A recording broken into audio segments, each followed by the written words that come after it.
the first time when I saw the movie, it was just, I mean, usually I have an opinion about genre movies and a certain way that have been executed.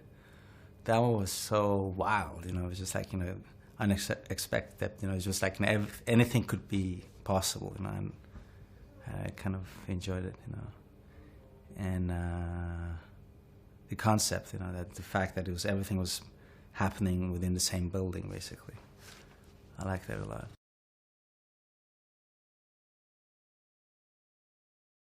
I felt like a kid in a candy shop.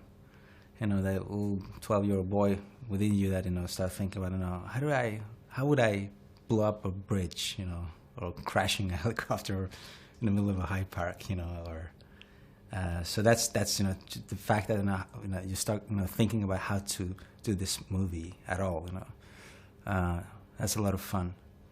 And then also, it was just a great ride, you know. It was just like, you know, falling to characters throughout this journey. Find it amusing. I had a great time just reading the story, you know. And to me, that was a good sign, you know, because usually it takes me a long time to read a script. But this one, it was just, you know, it was just like that. And to me, that was a good sign. I felt like, you know, this could be a fun movie to make, actually. So.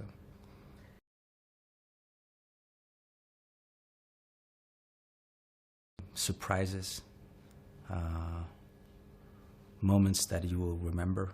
You know, that was another thing that when I read the script, I tried to ask myself, well, what is it that I do remember? A lot of times, you know, you see these kind of movies, and you know, the second, you know, you leave the theater, or you know, you're shutting down your TV, whatever, you know, you just forget about it. You know, you're moving on within your everyday life, you know. But there were so many specific moments in this story that I felt like, you know, kind of, you know, it stayed with me. I was actually thinking about it days after I had read the script, you know, so that was, again, another good thing.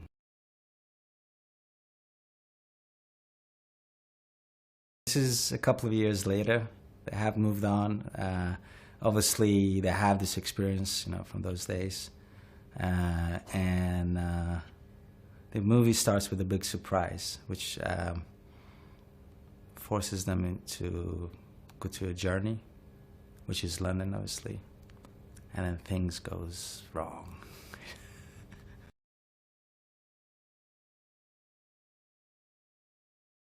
To me, he's the kind of guy who surprises you all the time, you know, and I find it really fun to work with.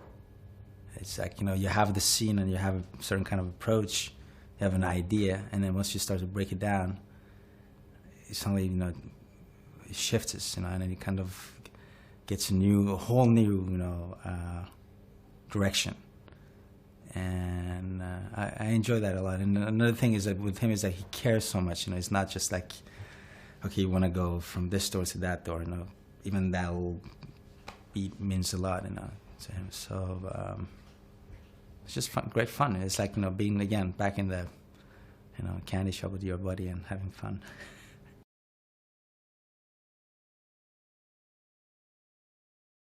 There's three things that was really hard, I think, you know, to execute. One is that, you know, the fact that he's actually playing the President of the United States, you know, there is a weight within that, you know. At the same time, he has to be funny because that's the genre and that's the flavor of this story, this, you know, franchise, or whatever we're going to call it. So he needed to have that as well. And then thirdly was the fact that they are forced into this nightmare, which means that it has to be, it's all about business, you know. So it was like, you know, this kind of contrast that, you know, is, in a way, it's almost impossible to stitch together, but, you know, in a weird way, I feel like, you know, he managed to do that, and to me, that's a great achievement.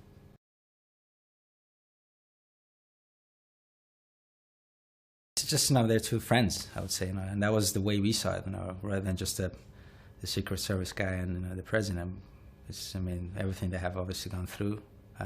It brought them closer, and also I felt like, you know, telling a story about two friends is so much more exciting rather than just a president and his bodyguard or Secret Service, you know.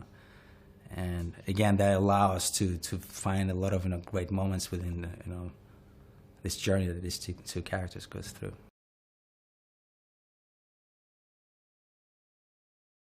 One of the things that is tricky when you're dealing with a sequel is that there is a history. You know, they obviously have gone through a movie before you got on board, you know. So it was a little bit scary in the beginning, but then, you know, once I was on board and we started talking about the script, you know, I was doing the breakdown of the scenes, you know, and I felt like, you know, these guys, they know each other, and it's like, in a way, I gotta say, was, you know, actually they made it much easier for me, you know, than it should be.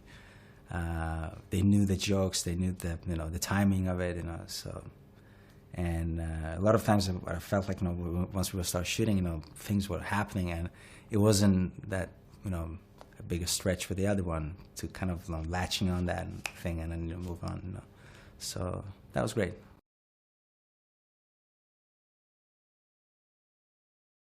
One of the things that he did with this character that I found really interesting was that, you know, it wasn't just a two-dimensional character. He brought so much more into this character that we had on the page, you know, in terms of, like, you know, every decision that it was made, it was made by a person, not just a, you know, a puppet, you know.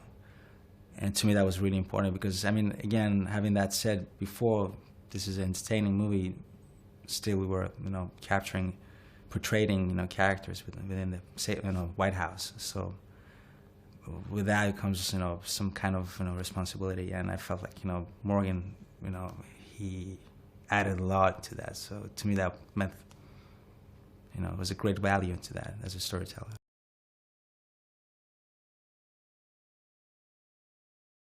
And put it this way, it's going to be big and loud. So if you're a Londoner, you're going to definitely notice what's going on.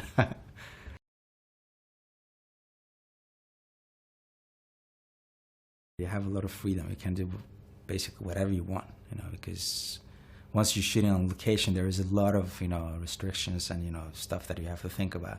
Out there, it's just, you know, whatever you want, you know, just like, you know, I want to blow up this car and I want it to flip up in there and landing on the vehicle over there, you know, sure, you know, and then they arrange it for you. So that's great. And also, like, you know, you have the whole St. Paul's in front of you, and then you turn around and you see the Bulgarian mountains in the background, which is also, like, you know, pretty amazing. But the fact that, you know, again, you're offered a playground where you have all the toys you need, basically, and that's, you couldn't be better than that, which brings me back to be the kid in the candy shop, you know.